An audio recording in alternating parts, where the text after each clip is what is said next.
Straight ലൈനിലേക്ക് വീണ്ടും സ്വാഗതം. നമ്മുടെ ഇന്നത്തെ അതിഥി കേരളത്തിലെ യുവ MLA-മാരിൽ ഏറ്റവും ശ്രദ്ധേയനും ഊർജ്ജസ്വലനുമായ ശ്രീ VT ബൽറാമാണ്. ഈ കഴിഞ്ഞ നിയമസഭാ സെഷനിൽ ഏറ്റവും വിവാദ നായകനായി മാറിയതും ശ്രീ ബൽറാമാണ്. കൗമുദി ടീമുമായി സംസാരിക്കാൻ അദ്ദേഹം സമയം കണ്ടെത്തി. സ്ട്രെയിറ്റ് ലൈനിലേക്ക് സ്വാഗതം ശ്രീ VT ബൽറാം. നമസ്കാരം.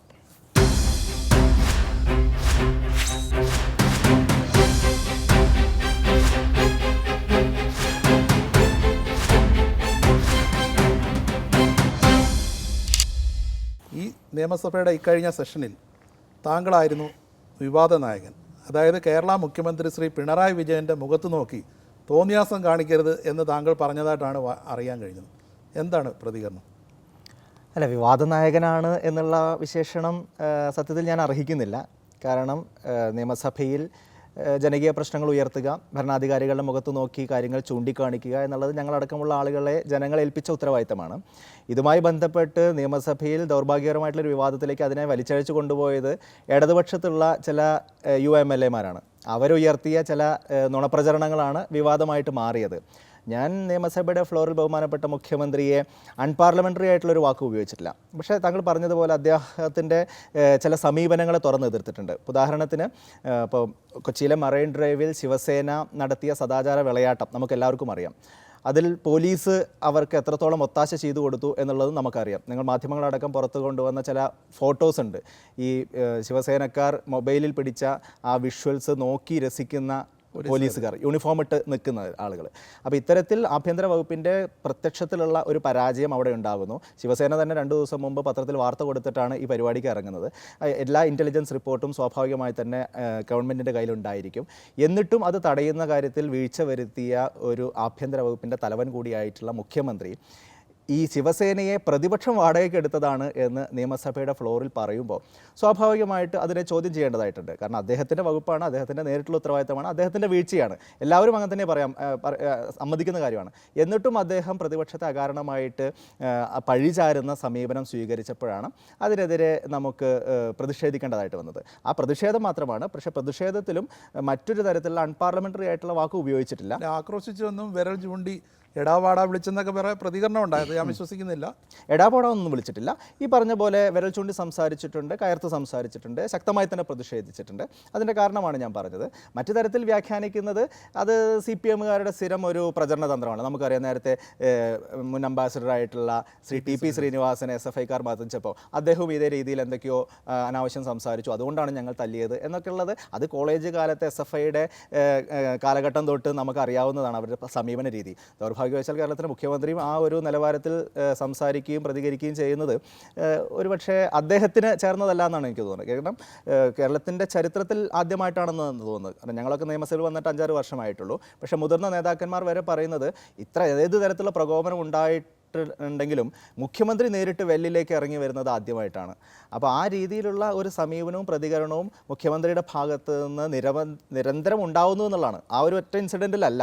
പിന്നീട് പിറ്റേ ദിവസം അദ്ദേഹം ഈ വാക്ക് 2-3 തവണ ആവർത്തിക്കുകയാണ് ചെയ്തത്.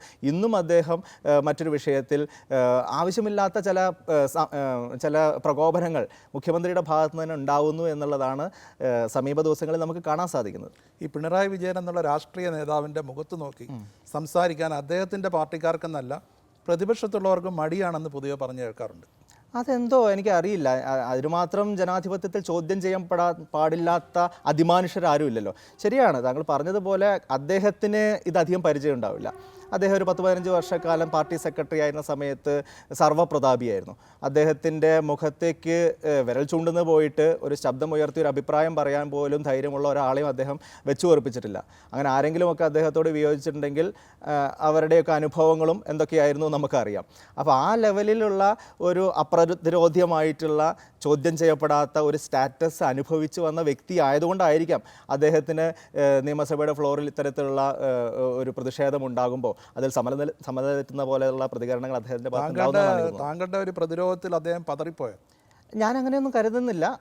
അന്നത്തെ അദ്ദേഹത്തിൻ്റെ പ്രതികരണം ഒരു മുഖ്യമന്ത്രിക്ക് ചേർന്നതല്ലായിരുന്നു എന്ന് തന്നെയാണ് എനിക്ക് മാത്രമല്ല ഒരുപക്ഷെ ആ വിഷ്വൽസ് കാണുന്ന എല്ലാവർക്കും ബോധ്യപ്പെട്ടതാണ്. അദ്ദേഹം മാത്രമല്ല, ഭരണപക്ഷത്ത് നിന്നുള്ള MLA-മാരാണ് ഓടി ആർത്ത് വരികയാണ് ഞങ്ങളെ കായികമായിട്ട് തന്നെ കൈകാര്യം ചെയ്യുന്ന തരത്തിൽ.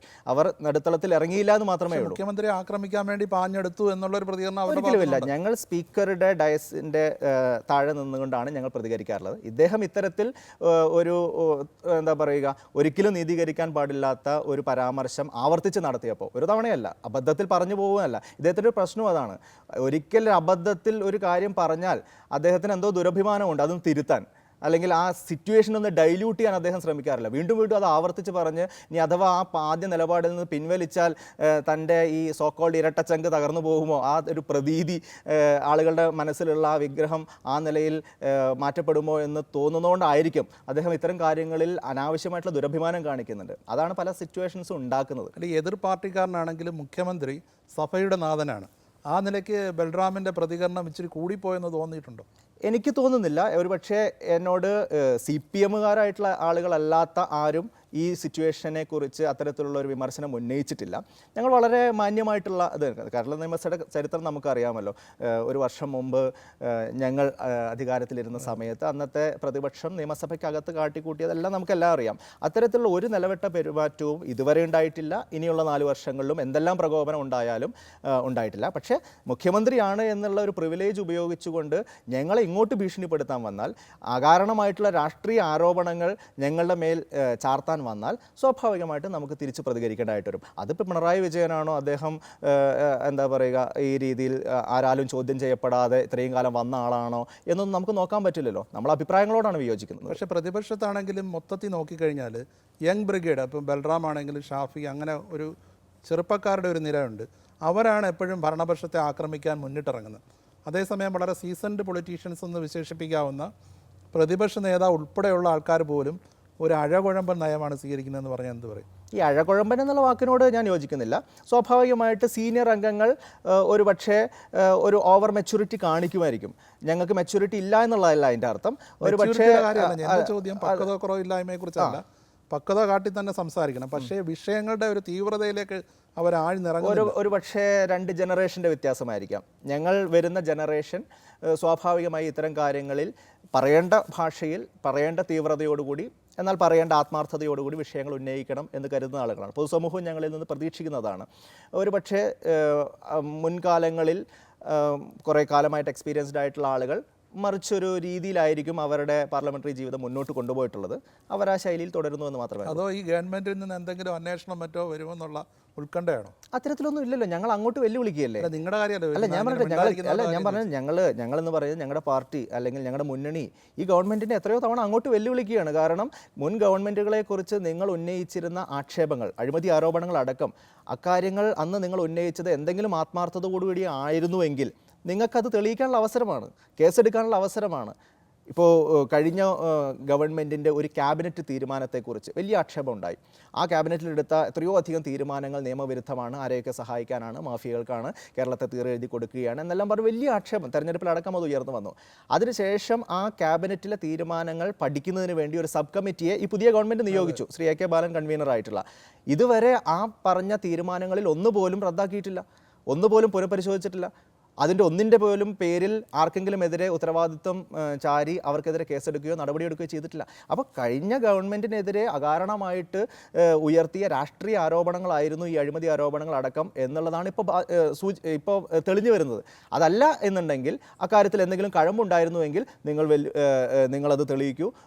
അഴിമതിക്കാർ ആരെങ്കിലും ഞങ്ങളുടെ ഭാഗത്തു നിന്നുണ്ടെങ്കിൽ അവർക്കെതിരെ ഏത് നടപടി വേണമെങ്കിൽ സ്വീകരിക്കാം. അക്കാര്യത്തിൽ അഴിമതിക്കാരെയോ ആരെയും സംരക്ഷിക്കാനുള്ള സമീപനം ഞങ്ങളുടെ ഭാഗത്തു നിന്നുണ്ടാവില്ല. ആ കമ്മിറ്റിയുടെ റിപ്പോർട്ട് പുറത്തു വരുമെന്ന് തന്നെയാണ് അവർ അവകാശപ്പെടുന്നത്. മാത്രമല്ല അതേക്കുറിച്ച് ചർച്ച ചെയ്യാൻ വേണ്ടി പ്രത്യേക മന്ത്രിസഭാ യോഗവും ചേരുന്നുണ്ട്. അതിലുള്ള റിപ്പോർട്ട് വന്ന് നമ്മുടെ ഭാഗത്തുള്ള ആരെങ്കിലും കുഴപ്പക്കാരാണെങ്കിൽ പോട്ടെന്നുള്ളതാണോ? ഞാൻ പറഞ്ഞല്ലോ, കുഴപ്പക്കാർ ആരുടെ ഭാഗത്തു നിന്നുള്ളതല്ലോ. ആരുടെ ഭാഗത്തായാലും കുഴപ്പം ചെയ്ത ആളുകൾ നിയമത്തിന് മുന്നിൽ വരണമല്ലോ. അങ്ങനെ ആരെയും സംരക്ഷിക്കേണ്ട കാര്യമില്ലല്ലോ. ഇപ്പം തന്നെ ഇപ്പം ശിവസേനക്കാരെ വാടകയ്ക്കെടുത്തു എന്നുള്ള മുഖ്യമന്ത്രിയുടെ പരാമർശം പോലെ ഈ സഭയെ ഇളക്കി മറിച്ച മറ്റൊരു കമൻറ്റ് പ്രതിപക്ഷ നേതാവിൻ്റെ ഭാഗത്തു നിന്നുണ്ടായതാണ്. അതായത് ഗുരുവായൂർ MLA ആയ അബ്ദുൾ ഖാദറിന് അവിടുത്തെ ഊട്ടുപുരയിലെ ഗുരുവായൂരിൻ്റെ ഊട്ടുപുരയിലെ പ്രസാദത്തിൻ്റെ കാര്യത്തിൽ അബ്ദുൾ ഖാദറിന് എന്ത് കാര്യം എന്ന് ചോദിച്ചതായിട്ടാണ് അറിയാൻ കഴിഞ്ഞത്. ഇതേക്കുറിച്ച് താങ്കളുടെ പ്രതികരണം എന്താ? അത് ശരിയായോ? അല്ല, വളരെയധികം തെറ്റിദ്ധരിപ്പിക്കപ്പെട്ട ഒരു കമൻറ്റാണ്. അതുകൊണ്ട് തന്നെ പ്രതിപക്ഷ നേതാവ് അടക്കം സ്പീക്കറോട് ആവർത്തിച്ച് ആവശ്യപ്പെട്ടു, എൻ്റെ കമൻറ്റ് എക്സ്പെൻഡ് ചെയ്യരുത്, അത് നിയമസഭ രേഖയിൽ തന്നെ കിടക്കണം. കാരണം നാളുകളിൽ ഞാൻ എന്താണ് പറഞ്ഞത് എന്ന് ആളുകൾക്ക് വിലയിരുത്താനുള്ള അവസരം ഉണ്ടാവണം. അത് നിങ്ങൾ ഏകപക്ഷീയമായിട്ട് ആരുടെയും പരാതിയില്ലാതെ നിങ്ങൾ അത് എക്സ്പെൻഡ് ചെയ്ത് കളഞ്ഞു, രേഖയിൽ നിന്ന് നീക്കി, അത് ശരിയായില്ല എന്ന് പ്രതിപക്ഷ നേതാവ് തന്നെ പറയാനുള്ള കാരണം എന്താണെന്ന് വെച്ചാൽ അദ്ദേഹം പറഞ്ഞത് വളരെ കറക്റ്റാണ്. ഈ അബ്ദുൽ ഖാദർ ഇതിനെ രാഷ്ട്രീയ വിഷയമാക്കുകയാണ് ചെയ്തത്. അദ്ദേഹം പ്രതിപക്ഷ നേതാവ് സംസാരിക്കുന്നതിൻ്റെ ഇടയിൽ എഴുന്നേറ്റ് നിന്ന് ഇത് കോൺഗ്രസിൻ്റെ കൗൺസിലർമാരാണ് ഇക്കാര്യത്തിൽ തടസ്സം നിൽക്കുന്നത് എന്നുള്ള ഒരു അനാവശ്യമായ രാഷ്ട്രീയ ട്വിസ്റ്റ് അതിന് നൽകി. ആ ഘട്ടത്തിലാണ് പ്രതിപക്ഷ നേതാവ് എഴുന്നേറ്റ് നിന്ന് പറഞ്ഞത്, ഈ പ്രസാദോട്ട് മുടക്കുന്നതിന് വേണ്ടി വെള്ളം തടയാൻ വേണ്ടി വരുന്ന ആളുകളെ ന്യായീകരിക്കേണ്ട കാര്യം അബ്ദുൽ ഖാദറിന് എന്താ ഉള്ളത്? അതാണ് അദ്ദേഹം ഉപയോഗിച്ചത്. അതിൽ നിന്ന് ആ വെള്ളം മുടക്കിയ ആളുകളെ ന്യായീകരിക്കേണ്ട എന്നുള്ളത് മാറ്റി അബ്ദുൽ ഖാദറിന് എന്ത് കാര്യം എന്നുള്ള തരത്തിൽ അതിൻ്റെ ഒരു പാർട്ട് മാത്രം എടുത്ത് അതിനെ മറ്റു രീതിയിൽ വളച്ചൊടിച്ച് പറയുകയായിരുന്നു. അതുകൊണ്ടാണ് പ്രതിപക്ഷ നേതാവ് പറഞ്ഞത് അതിലൊരു ധ്വനി, അതായത് അബ്ദുൽ ഖാദർ എന്ന് പറയുന്ന പേര്, ഇപ്പൊ അബ്ദുൽ ഖാദർ എന്ന് പറയുന്നത് സൂചിപ്പിക്കുന്ന എന്താണെന്ന് നമുക്കല്ല. അദ്ദേഹത്തിന് എന്ത് കാര്യം എന്നുള്ള ഒരു അദ്ദേഹത്തിന് എന്ത് കാര്യം എന്നല്ലല്ലോ ചോദിച്ചത്. അബ്ദുൽ ഖാദർ എന്ന് പറയുന്ന ഈ സോ കോൾഡ് അദ്ദേഹത്തിൻ്റെ മതപരമായിട്ടുള്ള ഐഡന്റിറ്റിയെ ചൂണ്ടി അദ്ദേഹത്തിന് എന്ത് കാര്യം എന്നുള്ളതല്ലല്ലോ ചോദിക്കുന്നത്. അവിടെ വെള്ളം മുടക്കുന്ന ആളുകളെ, പ്രസാദൂറ്റ് മുടക്കുന്ന ആളുകളെ സംരക്ഷിക്കാൻ നിങ്ങൾ എന്തിനു തയ്യാറായി വരുന്നു എന്നുള്ളതാണ്. അബ്ദുൽ ഖാദർ എണീറ്റ് നിൽക്കുന്നതുകൊണ്ടാണ് അദ്ദേഹത്തിൻ്റെ പേര് പറഞ്ഞത്. അതല്ലാതെ അദ്ദേഹത്തിൻ്റെ മതപരമായിട്ടുള്ള സ്വത്വത്തെ അറ്റാക്ക് ചെയ്യുന്നതായിട്ട് പ്രതിപക്ഷ നേതാവ് ഉദ്ദേശിച്ചിട്ടില്ല. അങ്ങനെ ആക്കി മാറ്റുകയാണ്. ഇതാണ് കേരളത്തിലെ പ്രശ്നം. ഒരു വിഷയത്തിൽ നിഷ്കളങ്കമായിട്ടുള്ള അല്ലെങ്കിൽ വളരെ നിരുപദ്രവകരമായിട്ടുള്ള ഒരാൾ പറയുന്ന കാര്യങ്ങളിൽ പോലും ഒരു കമ്മ്യൂണൽ കൊണറ്റേഷൻ വിളക്കിച്ചേർത്ത് അതിനെ വിവാദമാക്കി ആ രീതിയിൽ പ്രതിപക്ഷ നേതാവ് അദ്ദേഹം ഒരു പ്രത്യേക മതവിഭാഗത്തിനെതിരാണ്, അദ്ദേഹത്തിന് പ്രത്യേക ആളുകളോട് മമതയുണ്ട് എന്നൊക്കെയുള്ള തരത്തിലുള്ള പ്രചരണം കഴിഞ്ഞ കുറേ കാലമായിട്ട് നടക്കുകയാണ്. ശ്രീ രമേശ് ചെന്നിത്തല ആവർത്തിച്ച അത്തരത്തിലുള്ള CPM സൈബർ ക്യാമ്പയിൻ്റെ ഒരു ഇരയാണെന്നാണ് എനിക്ക് തോന്നുന്നത്. പ്രതിപക്ഷ നേതാവ് സംഘപരിവാറുമായി ബന്ധമുള്ള ആളാണെന്നും CPM-കാർ ആരോപിക്കുന്നുണ്ട്. അല്ല, ഇത്തരത്തിലുള്ള ചില പ്രചരണങ്ങൾ വളരെ ആസൂത്രിതമായി CPM-കാർ, അനുഭാവികൾ സോഷ്യൽ മീഡിയയിലൂടെ പുറത്ത് ഒക്കെ കുറച്ച് കാലമായിട്ട് ആവർത്തിച്ചുകൊണ്ടിരിക്കുകയാണ്. കോൺഗ്രസിനകത്തെ ഹിന്ദു പശ്ചാത്തലമുള്ള ആളുകളെ മുഴുവൻ ഇവർ സംഘപരിവാറിൻ്റെ ആളുകളായിട്ട് ബ്രാൻഡ് ചെയ്യുന്നു. അതേസമയം കോൺഗ്രസിനകത്തെ മുസ്ലിം ക്രിസ്ത്യൻ പശ്ചാത്തലമുള്ള ആളുകളെ മുഴുവൻ അതത് വിഭാഗക്കാരുടെ പ്രത്യേക താല്പര്യങ്ങൾ സംരക്ഷിക്കുന്ന ആളുകളായിട്ട് ബ്രാൻഡ് ചെയ്യുന്നു. ഈ നിലയിൽ കോൺഗ്രസിൻ്റെ മതേതര സ്വഭാവത്തെ ആവർത്തിച്ച് ചോദ്യം ചെയ്ത് ജനങ്ങളുടെ ഇടയിൽ പുകമറ സൃഷ്ടിക്കുക എന്നുള്ളത് CPM-ൻ്റെ സൈബർ തന്ത്രമാണ്. ഞങ്ങൾ തിരിച്ചു ചോദിക്കുകയാണ്, RSS-നെതിരെ ശക്തമായ നിലപാടെടുക്കും എന്ന് വളരെ നിരന്തരം പ്രചരിപ്പിച്ചു പോന്നിട്ടുള്ള ഒരു വ്യക്തിയാണ് കേരളത്തിൻ്റെ ഇന്നത്തെ മുഖ്യമന്ത്രി. കഴിഞ്ഞ ഒരു വർഷമായി അദ്ദേഹം കേരളത്തിൻ്റെ മുഖ്യമന്ത്രി സ്ഥാനത്തിരിക്കുകയാണ്. പോലീസ് അടക്കമുള്ള എല്ലാ ഔദ്യോഗിക സംവിധാനങ്ങളും അദ്ദേഹത്തിൻ്റെ നിയന്ത്രണത്തിലാണ്. RSS-നെതിരെ അവരുടെ ഈ വിഷലിപ്ത രാഷ്ട്രീയത്തെ തകർക്കുന്നതിന് വേണ്ടി നിയമപരമായി മുഖ്യമന്ത്രി സ്ഥാനത്തിരുന്നു കൊണ്ട് ശ്രീ പിണറായി വിജയൻ സ്വീകരിച്ച നടപടികൾ എന്തൊക്കെയാണ്? ഇപ്പോൾ RSS-ൻ്റെ നേതാക്കന്മാർക്കെതിരെ പ്രകോപനപരമായിട്ടുള്ള ഒരുപാട് വർഗീയ പ്രസംഗങ്ങളുടെ പേരിൽ കേസുകൾ നിലവിലുണ്ട്. അവരെ ചോദ്യം ചെയ്യാൻ പോലും വിളിപ്പിക്കുന്നില്ല. അതേസമയം ഫൈസൽ കൊലക്കേസിലടക്കം RSS-കാരായിട്ടുള്ള പ്രതികൾ കീഴ്ക്കോടതിയിൽ നിന്ന് പോലീസിൻ്റെയും പ്രോസിക്യൂഷൻ്റെയും ഒത്താശയോടുകൂടി ജാമ്യം നേടി പുറത്തിറങ്ങുകയാണ്. ഈ ഇരട്ടത്താപ്പ് ചർച്ച ചെയ്യപ്പെടുകയാണ്. ഇതെല്ലാം ഈ ഗവൺമെൻറ്റിൻ്റെ കീഴിലാണ് നടക്കുന്നത്. ഈ ഗവൺമെൻറ്, ഞാൻ ഓരോ ഇൻസ്റ്റൻസായിട്ട് അങ്ങോട്ട് പറയുന്നില്ല, ഗവൺമെൻറ് ഇങ്ങോട്ട് പറയട്ടെ. RSS-നെതിരെ ഒരു വർഷമായി ഈ ഗവൺമെൻറ് എടുത്ത നടപടികൾ എന്തൊക്കെയാണ്? ഇതുപോലെയുള്ള ഒരു ചാനൽ ചർച്ചയിൽ BJP-യുടെ ഒരു നേതാവ് CPM-ൻ്റെ നേതാക്കന്മാരെ ഇരുന്ന് വെല്ലുവിളിക്കുകയാണ്. ഞങ്ങളുടെ പരിശീലന ക്യാമ്പുകൾ നടക്കുന്നുണ്ട്, അവിടെ ആയുധ പരിശീലനമുണ്ട് എന്നുള്ളതാണ് ആ ചാനൽ പുറത്തു കൊണ്ടുവന്ന വാർത്ത. അങ്ങനെയാണെങ്കിൽ പോലീസ് നിങ്ങളുടെയല്ലേ, നിങ്ങൾക്ക് അത് റെയ്ഡ് ചെയ്യാൻ ധൈര്യമുണ്ടോ? ഈ ചോദ്യം ഉന്നയിക്കുമ്പോൾ CPM-ൻ്റെ നേതാവും ഗവൺമെൻറ്റും അതിൽ നിന്ന് ഒളിച്ചോടുകയാണ്. RSS-ൻ്റെ പ്രവർത്തനങ്ങൾ നിർബാധം നടക്കുകയാണ്. അവരുടെ ഭാഗമായിട്ടുള്ള സദാചാര പോലീസിംഗ് മറുഭാഗത്ത് നടക്കുകയാണ്. ശിവസേന ഇവിടെ തെരുവുകൾ കൈയടക്കി വാഴുകയാണ്. പോലീസ് കൈയും കെട്ടി നിൽക്കുകയാണെന്ന് മാത്രമല്ല, പലപ്പോഴും പോലീസ് ഇവരുടെ അജണ്ടകൾക്ക് പുറകിൽ നിൽക്കുകയാണ്. പോലീസ് ആസ്ഥാനത്ത് പോലും RSS അജണ്ട നടപ്പാക്കും എന്ന് പറയുന്നത് ഒരു ഉന്നത പോലീസ് ഉദ്യോഗസ്ഥനാണ്. ഇതാണ് ചർച്ച ചെയ്യേണ്ടത്. നിയമസഭയിലേക്ക് വന്നാൽ ഇപ്പം പ്രതിപക്ഷ നേതാവിൻ്റെ പരാമർശം നീക്കം ചെയ്തു, പക്ഷേ മുഖ്യമന്ത്രിയുടെ പരാമർശം നീക്കം ചെയ്തതുമില്ല. സ്പീക്കർ നിഷ്പക്ഷനാണോ? സ്പീക്കറെക്കുറിച്ച്, സ്പീക്കറുടെ റൂളിങ്ങുകളെക്കുറിച്ച് ഒരു ചാനൽ ചർച്ചയിൽ എന്നെപ്പോലുള്ള ഒരു നിയമസഭാ അംഗം പ്രതികരിക്കുന്നത് ഉചിതമല്ല. അതൊരു പാർലമെൻ്ററി കീഴ്വഴക്കമല്ല. സ്പീക്കറുടെ പല നിലപാടുകളെക്കുറിച്ചും ശക്തമായിട്ടുള്ള പ്രതിഷേധമുണ്ട്, വിയോജിപ്പുകളുണ്ട്. നിയമസഭയ്ക്കകത്ത് ഞങ്ങൾ അതിനെ ചോദ്യം ചെയ്യുന്നുണ്ട്. പുറത്തൊരു ചർച്ചയിൽ എന്നെപ്പോലുള്ള ഒരാളത് പറയുന്നത് ശരിയായിരിക്കില്ല. ഇപ്പോൾ നമ്മൾ സംസാരിച്ച് വന്ന വേളയിൽ താങ്കൾ പറഞ്ഞു കഴിഞ്ഞ ഗവൺമെൻറ്റിൻ്റെ കാലത്തുണ്ടായ പല ആരോപണങ്ങളെക്കുറിച്ചും അന്വേഷിക്കാൻ സബ് കമ്മിറ്റിയെ വെച്ച്, പക്ഷേ ഇതുവരെ ഒന്നും വന്നില്ലെന്ന്. കഴിഞ്ഞ തെരഞ്ഞെടുപ്പിൽ ഉണ്ടായ ഒരു LDF തരംഗം എന്ന് വേണേൽ വിശേഷിപ്പിക്കാവുന്ന സ്ഥലത്ത് താങ്കൾ രണ്ടാമത്തെ തവണ വിജയിച്ച ആളാണ് താങ്കൾ. പക്ഷേ കഴിഞ്ഞ ഗവൺമെൻറ്റിനെ തോൽപ്പിച്ചത് അഴിമതി തന്നെയല്ലേ? അഴിമതിയെക്കുറിച്ചുള്ള ഒരു പ്രതീതിയാണ്. അഴിമതി മാത്രമാണോ? അല്ലെങ്കിൽ അത് തെളിവ് സഹിതം പുറത്തു കൊണ്ടുവരണം. ഞാൻ അഴിമതിയെ ന്യായീകരിക്കുന്ന ആളല്ല. അപ്പോൾ കഴിഞ്ഞ ഗവൺമെൻറ്റിൻ്റെ കാലത്തും അഴിമതിക്കാരുണ്ടെങ്കിൽ, വ്യക്തമായിട്ടുള്ള അഴിമതി നടന്നിട്ടുണ്ടെങ്കിൽ ഈ ഗവൺമെൻറ് അതിൽ അന്വേഷിക്കണം എന്ന് നിരന്തരം നിയമസഭയിൽ കിട്ടുന്ന അവസരങ്ങളിലൊക്കെ ആവശ്യപ്പെടുന്ന ആളുകളാണ് ഞങ്ങളൊക്കെ. പക്ഷേ ഗവൺമെൻറ്റിൻ്റെ ഭാഗത്ത് നിന്ന് അതും ഉണ്ടാവുന്നില്ല എന്നുള്ളതാണ്. കഴിഞ്ഞ ഗവൺമെൻറ്റിനെതിരെ ആരോപണങ്ങളുടെ ഒരു പുകമറ സൃഷ്ടിക്കാൻ ശ്രമിച്ചു. അഴിമതിയിൽ മുങ്ങിക്കുളിച്ചിരിക്കുകയാണ് കഴിഞ്ഞ ഗവൺമെൻറ് എന്നൊരു പ്രതീതി കുറേയൊക്കെ കേരളത്തിലെ ജനങ്ങളുടെ മനസ്സിൽ ഉണ്ടാക്കാൻ സാധിച്ചു. അതിൻ്റെ ഭാഗമായിട്ട് തന്നെയാണ് തോറ്റത്. മുഖ്യമന്ത്രിയുടെ ഓഫീസ് പോലും അതിൽ നിന്ന് മാറ്റി നിർത്താൻ പറ്റിയില്ല. ഇപ്പോൾ സരിത പോലൊരു സ്ത്രീയുമായി ബന്ധപ്പെട്ടുണ്ടായ വിവാദങ്ങൾ, മുഖ്യമന്ത്രിയുടെ പേഴ്സണൽ സ്റ്റാഫിൽപ്പെട്ടവരെ നീക്കം ചെയ്യേണ്ട സാഹചര്യം പോലും ഉണ്ടായി. ഇത് മൊത്തത്തിലൊരു അഴിമതിയിൽ മുങ്ങിക്കുളിച്ച് നിൽക്കുന്ന ഒരു മന്ത്രിസഭയാണെന്നുള്ളൊരു പ്രതിച്ഛായ സൃഷ്ടിച്ചില്ല എന്ന് പറയാൻ പറ്റും. ചില അഴിമതി ആരോപണങ്ങളുമായി ബന്ധപ്പെട്ട് അന്നത്തെ മുഖ്യമന്ത്രിയുടെ ഓഫീസ് സംശയദൃഷ്ടിയിലായത് തീർച്ചയായിട്ടും ദൗർഭാഗ്യമായിട്ടുള്ള അവസ്ഥയാണ്. അതുകൊണ്ട് തന്നെയാണ് പറയുന്നത്, ഇത്തരത്തിൽ ജനങ്ങൾ ചിന്തിക്കാൻ ഇടവന്ന ചില സാഹചര്യങ്ങൾ ഉണ്ടായിട്ടുണ്ട്. അതോടൊപ്പം പ്രതിപക്ഷത്തിൻ്റെയും അന്നത്തെ മാധ്യമങ്ങളുടെയും ഒക്കെ പ്രചരണവും ഉണ്ടായിട്ടുണ്ട്. ഇത് രണ്ടും കൂടി ചേർന്നിട്ടാണ്. അപ്പോൾ അഴിമതി നടന്നിട്ടുണ്ടോ ഇല്ലയോ എന്നുള്ളതല്ല ജനങ്ങൾ വിലയിരുത്തുന്നത്, മറിച്ച് അഴിമതിയെക്കുറിച്ചുള്ള ഒരു പ്രതീതി എങ്ങനെയാണ് അവരുടെ മുമ്പിൽ അവതരിപ്പിക്കപ്പെടുന്നത് എന്നുള്ളതനുസരിച്ചാണ് അവരുടെ വോട്ടിംഗ് പാറ്റേൺ തീരുമാനിക്കപ്പെടുന്നത്. അപ്പോൾ തീർച്ചയായിട്ടും എൻ്റെ അടക്കം മണ്ഡലങ്ങളിൽ അതിൻ്റേതായിട്ടുള്ള പ്രതിഫലനം ഉണ്ടായിട്ടുണ്ട് എന്ന് തന്നെയാണ് വിശ്വസിക്കുന്നത്. ഒരുപക്ഷെ എന്നെ പോലുള്ള കുറച്ച് ആളുകൾക്ക് അതിനെ മറികടന്ന് മറ്റു രീതിയിൽ ജയിക്കാൻ പറ്റുന്ന ഒരു വ്യക്തിപ്രഭാവം ഉണ്ടായിരുന്നു.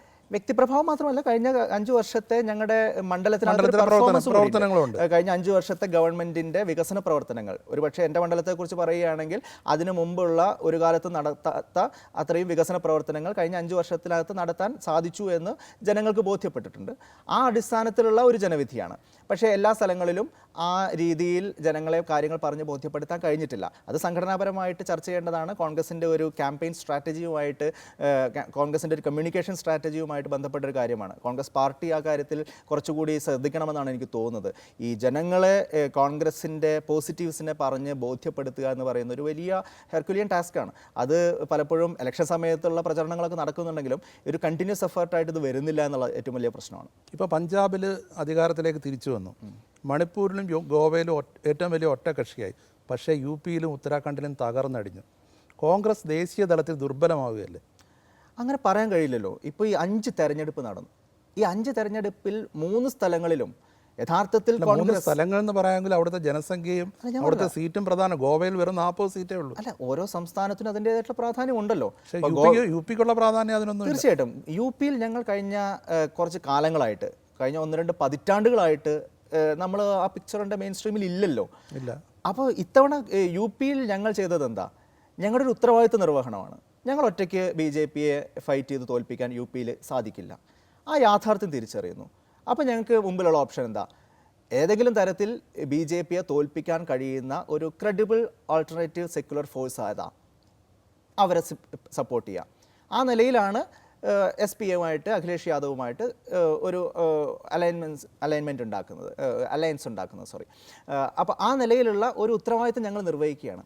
പക്ഷേ ഞാൻ അതിൻ്റെ മറുവശം കൂടി ചൂണ്ടിക്കാണിക്കാൻ ആഗ്രഹിക്കുകയാണ്.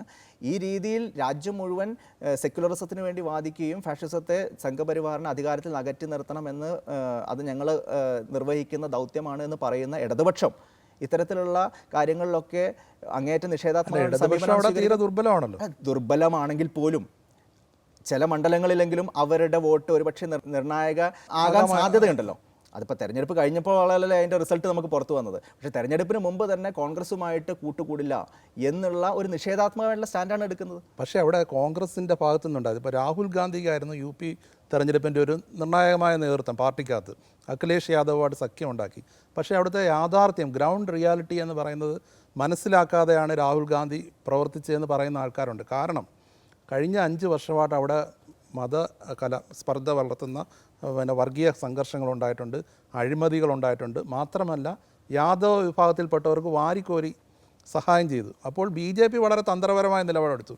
ആ ബി ജെ പി എടുക്കുന്ന തന്ത്രപരമായ നിലപാടിനെ മറികടക്കാൻ പറ്റുന്ന ഒരു നേതൃത്വം കോൺഗ്രസിനുണ്ടോ? അല്ല, രണ്ട് പ്രശ്നമുണ്ട് ഇതിൽ. ഒരു എക്സ്ട്രീം റൈറ്റ് വിങ് ഐഡിയോളജിക്ക് അവരുടെ ആശയങ്ങൾ പ്രചരിപ്പിക്കുന്ന ഒരു കൺവീനിയൻസ് ഒരു ലിബറൽ ഐഡിയോളജിക്കില്ല. അവർക്ക് എളുപ്പമാണ്. ഇപ്പോൾ ഒരു വർഗീയത പറയാൻ വളരെ എളുപ്പമാണ്, പക്ഷേ മതേതരത്വം പറഞ്ഞു വലിപ്പിക്കാൻ വളരെ ബുദ്ധിമുട്ടാണ്. ഈ ഒരു പ്രശ്നം കോൺഗ്രസ് നേരിടുന്നത് അത് യു പിയിൽ മാത്രമല്ല, രാജ്യത്തെമ്പാടും കോൺഗ്രസ് ദുർബലമാവുന്നു എന്ന് നിങ്ങൾ പറയുമ്പോൾ അതിൻ്റെ ഒരു കാരണം ഇതാണ്. അത്തരത്തിൽ ഒരു എന്താ പറയുക, ഓംനിപ്പൊട്ടൻ്റ് ആയിട്ടുള്ളൊരു വലിയ നേതാവ് എമർജ് ചെയ്ത് വന്ന് എക്സ്ട്രീം ആയിട്ടുള്ള കാര്യങ്ങൾ പറയുമ്പോൾ ജനങ്ങൾ തൽക്കാലത്തേക്ക് അവരിലേക്ക് ചായും എന്നുള്ളത് ലോകം മുഴുവനുള്ള ഉദാഹരണങ്ങളാണ്. ഇപ്പോൾ മോഡി മാത്രമല്ലല്ലോ, ഇപ്പോൾ ട്രംപ് ഉണ്ടാവുന്നുണ്ട്, ബെർലുസ്കോണി ഉണ്ടാവുന്നുണ്ട്, പുടിൻ ഉണ്ടാവുന്നുണ്ട്. അത്തരത്തിലുള്ള ഞാൻ പറഞ്ഞതൊരു ആഗോള പാറ്റേൺ തന്നെയാണത്. അപ്പോൾ ആ നിലയിൽ ഒരു റൈറ്റ് വിങ്ങിൻ്റെ ശക്തിപ്പെടൽ എന്നുള്ളത് ഒരു ആഗോള പ്രതിഭാസമായിട്ട് ഇപ്പോൾ കാണുന്നുണ്ട് എന്നുള്ളതും കൂടി പറയുകയാണ്. ഇന്ത്യൻ കോണ്ടെക്സ്റ്റിൽ വരുമ്പോൾ മോഡിക്ക് അത്തരത്തിലുള്ള ചില കൺവീനിയൻസസ് ഉണ്ട്. എന്നാൽ അതിനപ്പുറത്ത് ഒരു സെക്യുലർ ഡെമോക്രസിയുടെ പ്രാധാന്യം, കോൺസ്റ്റിറ്റ്യൂഷണൽ വാല്യൂസ് ഉയർത്തിപ്പിടിക്കുന്നതിൻ്റെ പ്രാധാന്യം, ഡെമോക്രസിയെ കൂടുതൽ സ്ട്രെങ്തൻ ചെയ്യേണ്ടതിൻ്റെ പ്രാധാന്യം, ഇത് സമൂഹം കൂടുതൽ ഇൻക്ലൂസീവ് ആവേണ്ടതിൻ്റെ പ്രാധാന്യം, ഇതൊക്കെ ആളുകളെ പറഞ്ഞ് ബോധ്യപ്പെടുത്താൻ വളരെ ബുദ്ധിമുട്ടാണ്. ഉദാഹരണത്തിന് ഇപ്പോൾ ഇന്ത്യ ഭരിക്കുന്ന ഒരു പാർട്ടിയാണ് ബി ജെ പി. പക്ഷേ അവർ ഉത്തർപ്രദേശിൽ 404 മറ്റോ സീറ്റിൽ മത്സരിച്ചിട്ട് ഒരു ന്യൂനപക്ഷക്കാരനെ, ഒരു മുസ്ലിമിനെ സ്ഥാനാർത്ഥിയാക്കാൻ തയ്യാറായില്ല. ജയിച്ചു വന്ന ആളുകളല്ല, തോൽക്കുന്നൊരു സീറ്റ് പോലും കൊടുക്കാൻ തയ്യാറായില്ല. അപ്പോൾ അത് പറഞ്ഞ് ആളുകളെ ബോധ്യപ്പെടുത്തുമ്പോൾ അതിന് കുറച്ച് ബുദ്ധിമുട്ടുണ്ട്. അല്ല, പക്ഷേ ബി ജെ പി വർഗീയതയിലൂന്നി പ്രവർത്തിക്കുന്ന ഒരു പാർട്ടിയാണെന്ന് പുതുതായിട്ട് പറയേണ്ട കാര്യമില്ല. അത് അങ്ങനെ തന്നെയാണ്. അല്ല, ഞാൻ പറഞ്ഞു വന്നത് കോൺഗ്രസ് ഇന്ത്യ ഭരിച്ചിരുന്ന പാർട്ടിയാണ്. അന്നേരം എവിടെയാണ് അപജയം പറ്റിയത്?